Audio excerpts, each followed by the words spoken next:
Assalomu alaykum. Kommentariyada bir kishi yozyapti.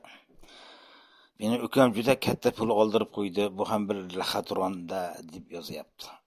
Ey birodar, sizning ukangiz ko'rmasdan, bilmasdan laxatronga, piramidaga tushib qolgan bo'lsa, ana shu internetni bilmaganligidan, internet tushunmaganligidan bizning kompaniyaga ketsin. Bizning kompaniyada avval to'lamasdan, ya'ni pul kiritmasdan turib bilish imkoniyati bor. Umuman aldav degan narsa yo'q.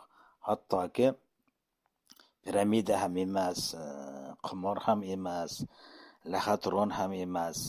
Birovning haqqiga xiyonat qilishning o'zi yo'q. Hattoki bu sudxo'rlikka ham kirmaydi. Hammasini qaytadan shaffof tekshirib ko'rib, bizlar hammamiz katta daromadga chiqyapmiz.